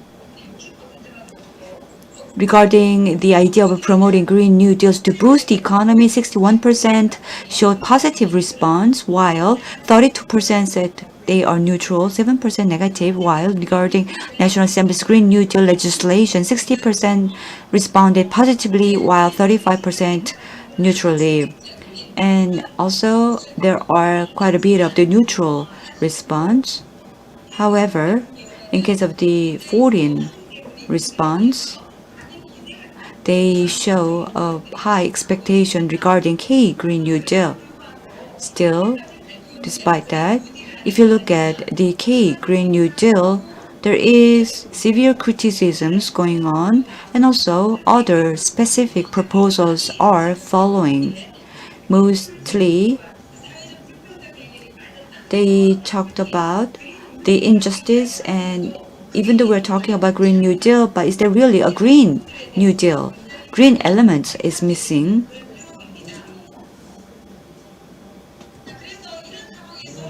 Amid such situation, in order for the K Green New Deal to go on the right track, what kind of challenges do we need to tackle? First, people criticize that Green New Deal doesn't have a specific green ideas. Then, what should be our target and directions? What kind of social consensus do we really need? In that sense, I'd like to briefly talk about what is the Green New Deal, green economy stimulus. We need to have a strategy to create jobs while driving new growth by injecting public finance into eco-friendly industries. And also, Green New Deal strengthen workers' rights and introduce social security system to take care of the social disadvantage by providing fair distribution to workers who did not receive a fair price of social agreement. And also, we need to fundamentally focus more on the reform as well as transformation into green country. Then what should be the goals? What should be the directions for the Green New Deal? We shouldn't just focus on creating jobs or boosting the economy, but we need to respond to the climate crisis. At the same time, we need to resolve inequality and injustice. Also here, we need to understand how the other countries, including EU and US, are focusing on net zero, especially 2050 net zero. Can we really do that? So 2050 is far away. So instead of thinking about net zero in 2050, what about 2030? 37% of the carbon emission reduction is our goal, but can we advance it to 2030? Our goal is, the deadline is 2020, but this is based on BAU. Is it enough? Is it sufficient? And 37% of the reduction of the BAU, but compared to the previous time, it's actually much lesser than our goal, and we need to come up with a greater goal and more ambitious goal. So in a way, people evaluate that this goal is not sufficient. Professor Lim, please wrap up within 2 minutes. Okay, so as you see here, the ruling party and the primary opposition party are not yet submitting ambitious goals, so I'm not really sure how achievable this objective is, and many questions remain regarding this. And also, the most effective yardstick to gauge the effectiveness or the substance of Green New Deal would be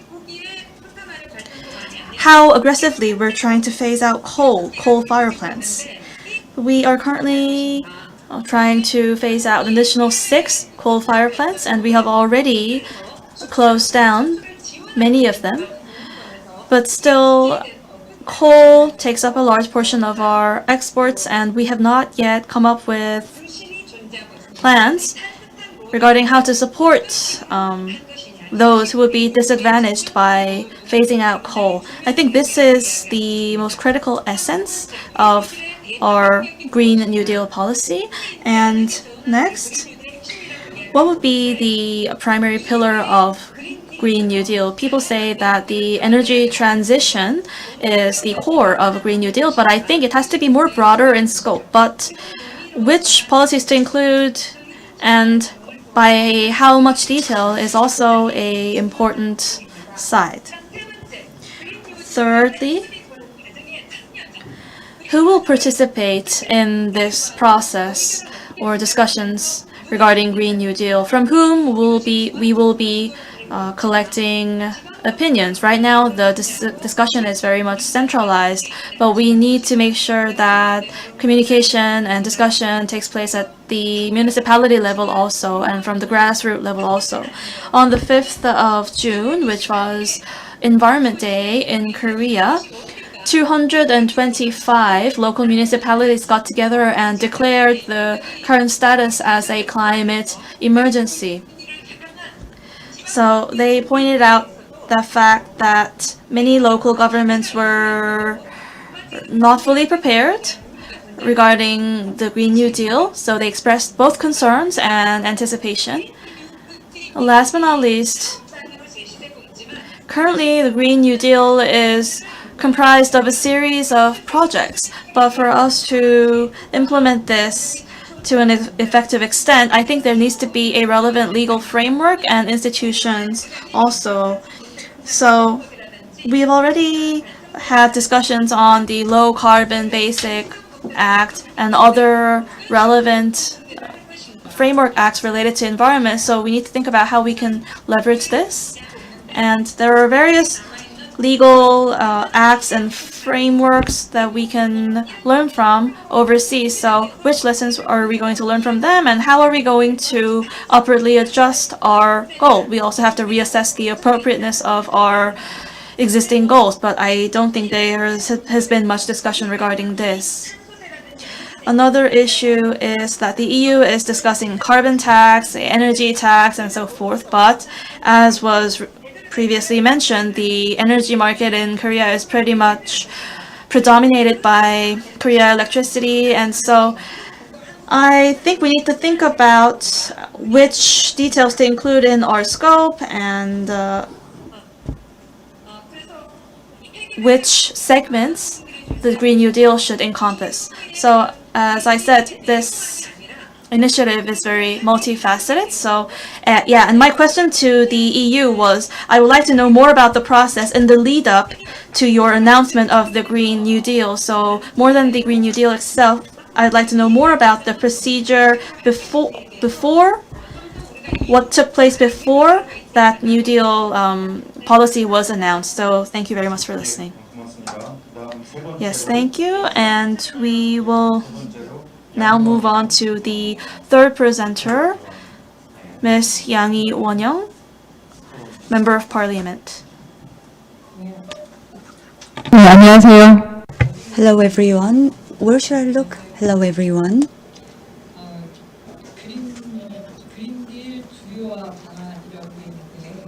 Green Deal mainstream. Dr. Lee Chang-hoon, as he mentioned, European Union has Green Deal, not new Green Deal, and I believe that we need to understand. I'd like to pose a question to European Union presenter. Early in the morning, at the National Assembly, Climate Change Green New Deal Preparatory Committee meeting was held, and we had a policy meeting for the third time, and we had reviewed, overhauled the overseas trends about the climate change as well as Green Deal, focusing on the growth, rapid growth, more than 40% growth of the future cars in the 14 countries. What should be done by the government? And we had a heated discussions about around 24 parliamentarians has participated at the policy committee meeting, and we had a discussion. Today, Ambassador Mihail Latry, I thought that maybe during the morning sessions at the parliamentarian debate, we discussed that we'd like to invite Ambassador of the EU to hear about the policy directions, because policy always requires incentive as well as the obligations, like the regulations of a certain government or industry to sell the future eco-friendly cars. Only then the future car can further grow. So once again, we are all talking about transitions, and the 3R, which stands for, one of the 3 R's is reform. And if we say the 3R, including reform, is important, then we also have a traditional industries, so-called vested right industries or brigand industries. But also, if we talk about energy, then there could be energy that needs to be phased out, like a coal power. Or if we talk about the auto industry, then ICE car must disappear.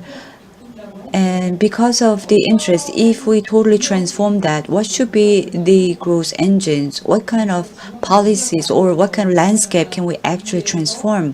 One of that could be the European Union's Green Party plays pivotal role, and during the election time in the EU, that is why European Union is very much focused on the environmental area, and also regarding the transition always accompanies phase out as well as a newly establishment or new entry, and utilizing the political will and determination how EU is doing, what is the driving force, what was the process, and we'd like to hear that. That's why we'd like to invite Ambassador to the parliamentary committee meeting next time.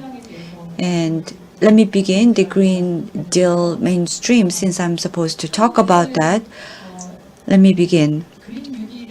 In Korea, key version of the Green New Deal was first proposed by Green Party as well as Justice Party. Of course, civic organization already had a heated discussions, and during the April general elections, Green Party and Justice Party pledged that they will take an action but opposition parties were talking a lot about the environmental issues, and it's really hard for a ruling party to address the issue proposed by the opposition party. But once again, the opposition party made the proposal, and the ruling party also began to discuss about that. And as Dr. Lee mentioned, President Moon wanted to take actions regarding the Korean versions of the Green New Deal, not the existing ones being transformed, but rather a totally new proposal needs to be created, and we do have a social consensus.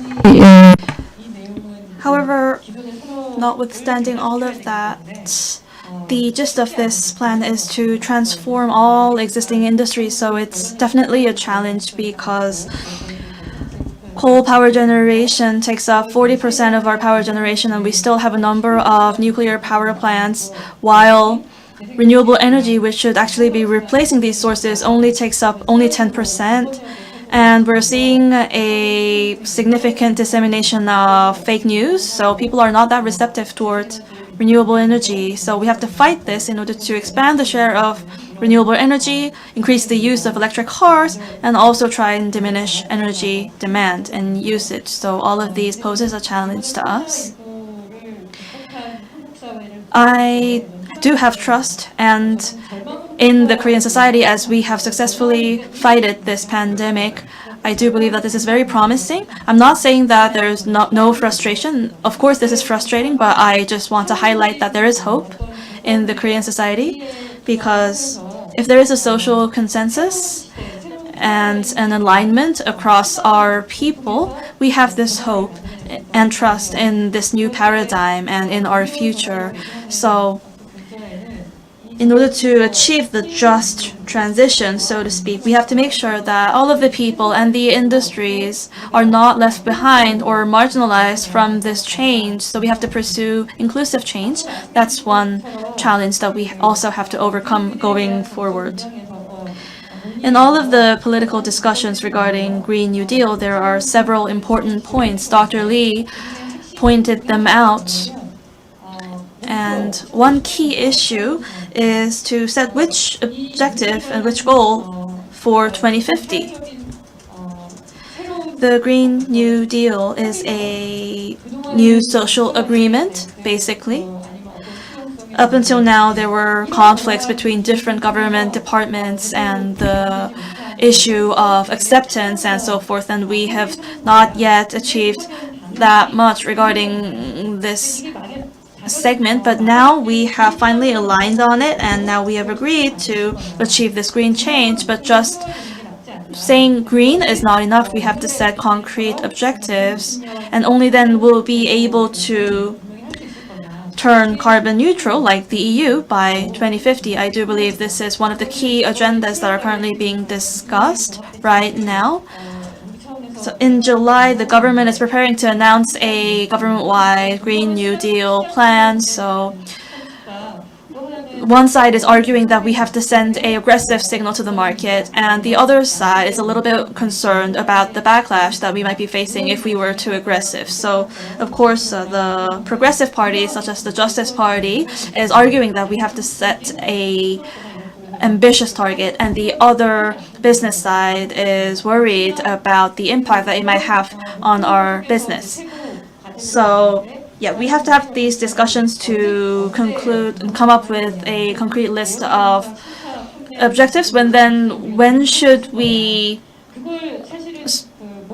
place stricter regulations regarding electric cars and so forth? We have to think about these quickly in order to come up with some specific measures. And who is going to drive this effort? Is it going to be the central government? Is it going to be the local governments? So how much authority should the local governments be entitled to?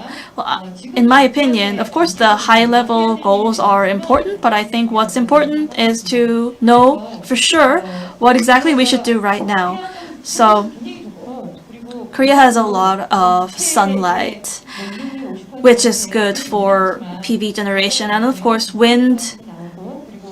The wind blows strong, so that makes a good environment for wind power generation. So we have all the conditions and the environment. So I think we may be able to bring up the share of wind power up to 30%, and there's a lot of potential here. But in order to achieve this, we have to start right now. This is not a matter of technology. This is a matter of social consensus. We have to align on this with our people. So my personal goal is to generate at least 2 gigawatts of wind power, and PV, we installed 3.1 gigawatts last year. I think the government should be more active and try to share the profit and the interest with local residents. So I think we need to eliminate some inefficient regulations, and if we could do that, we would be able to generate 5 gigawatts of PV a year. That means we will generate 7 gigawatts of renewable energy annually. I think this would be the starting point to create more jobs in the renewable energy industry, and this will also lay fertile ground for all the private businesses and local residents to invest more in the business. So that way we could expand the market a little bit more. We could also cut down on our greenhouse gas emissions and also put our economy on a path to recovery. Aside from that, there's also the building issue, ecology issues, and the plastic industry based on fossil fuel, how to cut them down and transition to bioplastic. And we also have to make sure that the industries that are generating 50% of the greenhouse gases cut down on their emissions. And there's also the issue of electric cars that I mentioned earlier. So there are a lot of agendas that we are discussing politically, and one major issue is the electricity market. The energy market is monopolized by a handful of companies, and I do believe this is not sustainable. We have to enlist participation from a lot of stakeholders with diverse business models. We cannot pursue these changes with a monopolized energy market. So I think we need more discussions on this element. And to this end, we need to have an open platform and events where the ruling party and opposition party can get together and talk to each other. So next Monday, we have a meeting scheduled with the Secretary General of the UN, Ban Ki-moon, and we're also preparing for relevant basic acts. And in order to do that, we have to discuss the governance that is necessary. And we have to designate a control tower for this effort. So these government departments have to coordinate with each other. And we should also think about the financing methods and where to pool all the funds that we may be requiring. So the National Assembly is going to arrange such events going forward. So thank you very much for listening. Thank you, speakers. We did have a couple of questions, so allow me to summarize the questions that were raised here once again and reiterate them. So why are you using the term Green Deal, not the Green New Deal, whereas the United States government is using the Green New Deal? And also regarding border tax adjustment, to which industries is the border adjustment being applied? Or at this stage, at least, which businesses are you planning to apply this to? And also, regarding the Green New Deal, the environment, what policies or regulations, which political decision-making process took place before you came up with the concrete measures regarding the Green New Deal? And just one more question for our EU guests. This was a question that was posted on the chat room. I'm going to read it out for you. By the end of this year, the NDCs, we have to submit our adjusted NDCs by the end of this year. So how prepared is the EU for the new adjustments that are upcoming? And how is Europe's Green New Deal reflected into the NDCs of each country at this point? And I also have a question for our Korean speakers. We do understand the necessity of the Green New Deal, and National Assemblyman Yang mentioned that we have to make preemptive changes. Then what are the hurdles that are keeping us from achieving these performances? Which industries are going through the most difficulties, and what are the opinions that you have collected from our businesses or our industries up until this point? Well, this question was not necessarily addressed to National Assemblywoman Yang. Anyone can just provide an answer, so just please be brief and make sure to answer all of the questions. Thank you. Maybe I start. The questions that you put forward are very pertinent. I'd like to first say that it's very encouraging to hear that there are lots of the similarities in the diagnostics of what type of transformation is needed. And let me just underline, we don't think that transitioning is going to be easy for the EU, and it's not going to be easy for Korea, but it is necessary, and it is something that it cannot be delayed. So for the Korean context, I think it will be very key to have the clarity on the long-term strategy, because that underpins all the subsequent stages and provides the sector clarity, that they're all sectors of economy, clarity about the seriousness of the government's commitment.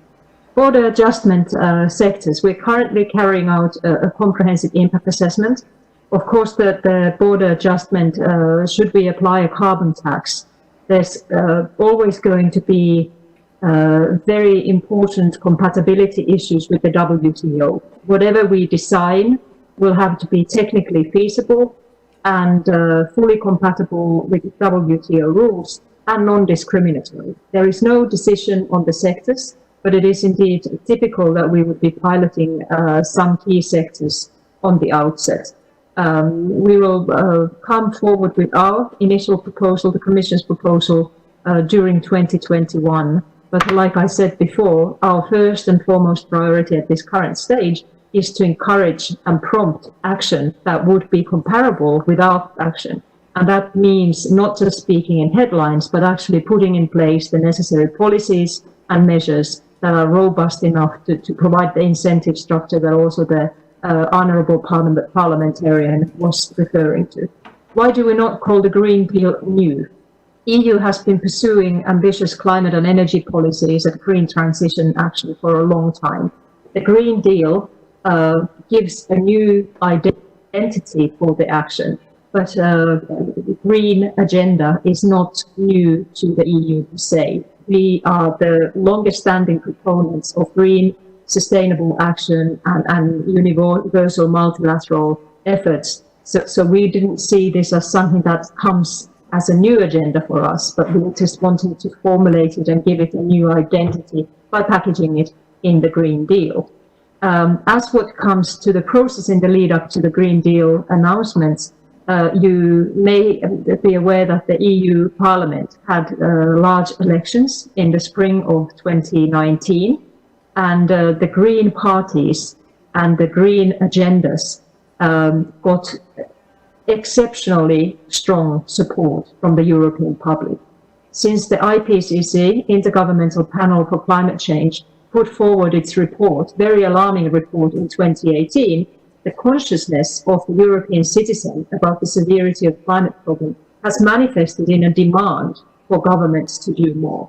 So it is a direct response to science, it is a direct response to the concern of our citizens, and it is a direct response to the fact that we cannot afford to delay action. We need to take the action forward, and it has to happen now. And of course, we will continue, as we always do, our continuous consultations with stakeholders in order to make sure that that societal commitment and ownership is retained. As what comes to the NDC submission, submission deadline was indeed connected to COP26. This being said, we still think that 2020 is the year of ambition. Of course, the conditions are not the most favorable for having a strong conversation around ambition at a global level. But if we tag the ambition conversation into a conversation about recovery, then we do believe that there are possibilities to really enhance action. Our proposal, which will be fully impact assessed, social, economic, and environmental consequences will be looked at, will be put forward to the member states ahead of the October Environment Ministerial meeting, Ministers' Council, for them to consider.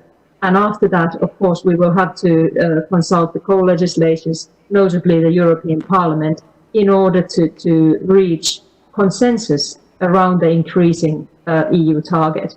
I personally think that this can be doable if the political will and the determination that we have seen so far among the EU member states is translating into commitments and action. So I personally do think that it is feasible by the end of the year. But this commission also is coming up very soon. 네, 바르드람 부장님 말씀 감사합니다. Thank you for your answers. They answered all the questions that were outstanding perfectly. And the next question was from the floor. It's very pertinent to the Korean environment. So who's going to answer? Mr. Lee? So do you want me to answer? Okay. There's one question left asked by the floor. Yeah, so I think you addressed that to me, basically. So which government department is causing the most difficulty? Which problems are you having with communicating with other departments? Well, since I was on the topic of electric cars, just following up on it, the Ulsan, city of Ulsan is basically the city of cars. Hyundai and Kia has a significant presence in that city, and they also have a lot of their employees living in Ulsan. So not just the automobile itself, but the parts that are involved in the supply chain is manufactured in Ulsan, Busan, and all the areas in the vicinity of Ulsan. And there's also related businesses, a number of them in that region. So if we prohibit the sales of new cars and obligate them to sell electric cars, I think, as far as I understand, 30% of the internal combustion engine vehicles would disappear, which means that the employees that are working in that business will go jobless. So if they lose their jobs, that's going to lead to a drop in the GDP. Well, then how will we replace those jobs that are going to disappear? Because it's not a simple matter of them relocating to somewhere else. We have to create a new market, and when we generate that new market, we have to have that confidence that the new market will be able to absorb all of the jobs that were eliminated in the other industry. So it's very difficult to make that decision. It's always a matter of, it all comes down to the political leadership, because it's not a matter of technology, it's not a matter of finance. This hinges on the social discussion, social agreement, and the leadership. So that's what matters. And Hyundai Motors is continuing to express its determination to switch to electric cars. But when I talk to the working level staff and all of the people that are working in the industry, they're very worried because we have already been through that green growth initiative that were pursued by previous governments. And when I bring up Green New Deal, they ask me, how does that differ from our previous green industries? Well, back then, we had a lot of expectations for that initiative, and we invested a tremendous amount of money, but it eventually fell through and didn't create that much achievements. So that brought the trust in the government down. And now the government is trying to boost the sales of electric cars and try to boost renewable energy, and people still have doubts as to whether this would be really effective. So as I said, we need strong political leadership to eliminate all of these uncertainties that are out there. Yes, thank you for your answer. I think this question will also be relevant to the EU because the Green Deal would provide momentum for some industries, and for some industries, it's going to mean its demise. So I'm sure there's going to be some backlash, pushback about the jobs that are going to disappear because of the Green New Deal. So in the EU, what sort of policies do you have, and how are you going to convince these industries that may struggle because of the Green New Deal? Could you answer the question, please? Certainly try to come in here and then maybe Anne-Charlotte can also complement. The EU industry has been very strongly behind the long-term strategy, for instance. And as I said earlier, you know, we're not in a position to be naive. We have to make sure that the incentives are there in place and that the necessary structures of regulations provide for a regime that is not punitive and offers plausible alternative ways forward. What we do realize is that the energy-intensive industry, where new technologies such as carbon capture and storage need to be scaled up fast, are definitely a target audience for even further consideration about incentives.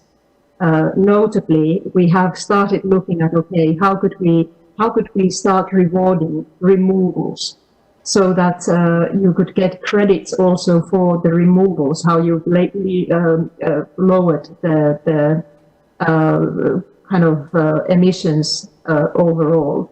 We also carry out very, very extensive public consultations as a rule in all parts of our regulatory process. What I said in the very beginning of our presentation, and what I think is also important to Korean context, is that we are not selecting sectors of economy. Given the magnitude of the transition challenge and the necessity for comprehensive efforts, this concerns all sectors of economy. And that's why it's so important that we don't just look at one or another industrial sector, but we find the solutions that allow for synergies and complementarities and provide market signals for also the innovators for de-risking and making sure that the new technologies such as zero emissions cement become an attractive option for commercial sectors. 예, 감사합니다. Yeah, thank you. So, Anne Charlotte, I thought we interrupted you earlier on, and we're kind of out of time, but still we have a couple minutes, so if you would like to elaborate on what you left off earlier, please. Can you hear me? Yeah, I can hear you. Okay, yes, just to complement what Elina said, indeed, we are working closely with our industry and specifically with our intensive, energy-intensive industry, so that they also engage into decarbonization of this sector of the economy. And this is why this hydrogen strategy that we will publish on 8th of July is so important. Indeed, clean hydrogen can play an important role in energy storage, but also in hard to decarbonize sectors like heavy industry and long distance transport. And today the share of hydrogen is below 2% in our system, so it's very low. And to tap into this potential of clean hydrogen, we need to create a market and deploy strong policy support to develop this market in partnership with the private sector. And this is what we aim to do with this clean hydrogen strategy that we will adopt on 8th of July. Now, maybe if I could also briefly come back to to the coal phase-out issue, because I could not elaborate a lot during my presentation, and I think it's a major challenge that we have in common between Korea and the EU. So clearly, in the EU, achieving our climate neutrality goal by 2050 will not be possible without a total coal phase-out in the EU, and also we need accompanying policies to ensure that coal regions make this transition in a socially fair manner. So in the EU, the coal phase-out is already happening. Just to stress that electricity generation from coal has decreased by 27% since 2005, notably due to coal to gas switching in the power generation. And we have 17 EU member states that have already stopped or will stop using coal for electricity generation. So, for example, Belgium has already stopped using coal. France will follow suit in 2022. Greece has announced a total coal phase-out by 2028. And in 2017, Denmark, Netherlands, Ireland, Portugal, and Hungary announced the phase-out of coal by 2030. Germany is also aiming to phase out coal by 2038, possibly earlier. So, as I said, a majority of member states now have engaged on this pathway to coal phase out. Only a few member states, Poland, Bulgaria, and Romania, do not consider a coal phase out at this stage. But of course, we are working closely with those member states, and this may change soon. The share of coal and lignite has decreased in the energy mix in the EU because of a combination of factors, which are the declining costs of renewables, cheap natural gas, and a higher carbon price linked to the ETS, and of course as well national policies. But what is important to stress is that it is absolutely crucial that we take into account the economic and social impacts of this coal phase-out process. Because in the EU, the coal industry represents 230,000 jobs across 41 regions and 12 EU member states. So for this reason, the Commission has proposed a just transition mechanism with a tailored financial and practical support, and it will help citizens and workers impacted by this coal phase-out process to generate the necessary investments in the areas which are particularly affected by this coal phase-out phenomenon. So the just transition mechanism foresees financial support, but it also foresees technical assistance. And we will launch on 29th of June the Just Transition platform, and this platform will build on the work of the existing core regions in transition platform, which is managed by the Commission, and it's an open forum gathering all relevant parties, local, regional, and national governments, businesses, trade unions, NGOs, academia.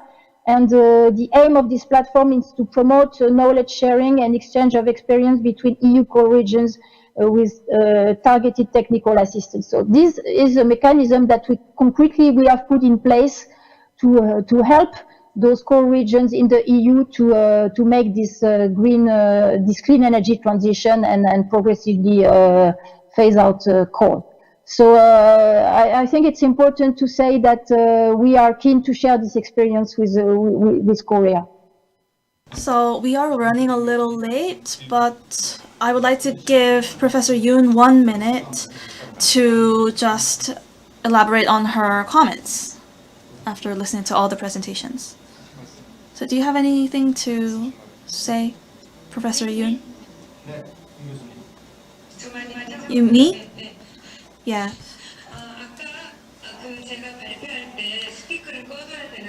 I would like to apologize for not keeping myself on mute. I kept speaking into the floor, so apologies about that. And I just have one comment. Since the EU is a trailblazer in this area, all of the other countries are trying to emulate the case of the EU. So yeah, I do believe that the EU is playing a very preemptive and active role to chart the course for all of us, which is such an important role. So I would like to express my gratitude about that. But it's also true at the same time that the circumstances of the countries are different. So we have to try and narrow the gaps down to make sure that we can all achieve an effective level of Green New Deal. So we need to put more thought into this to come up with more detailed measures. So regarding the methodology, I hope we could learn many lessons from the EU going forward and to learn from their insights. So the details itself of the Green New Deal is important, but I think what's more important is what came before, which discussions came before that, and which stakeholders were involved in that discussion. So the central government, local government, and all of the general public, we need something to bind them all together because they all have a different level of awareness when it comes to the Green New Deal. And this is a truly global challenge. So I think what matters is the process. We need to learn from the EU regarding the process and not the outcome. So I hope to learn more in the future. Thank you. And Dr. Lee, would you like to make final comments? Yes. So you said that I think it's very significant that the EU is not inserting the word new in referring to its Green Deal because on the flip side,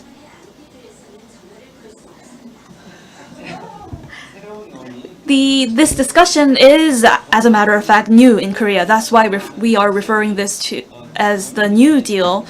So this goes to show that we need further discussions on this agenda in Korea. And I hope that this would put us on the way to achieve a true social alignment on the Green New Deal. So thank you so much to our 2 keynote speakers from the EU and our 3 Korean presenters. I won't try to summarize each and every presentation. I will just end our webinar by touching on the fact that just expressing hopes that we would be able to, at the end of the day, establish a very effective strategy to leave a better world for posterity. So thank you everyone for taking time out of your busy schedule. And with that, I would like to conclude today's event.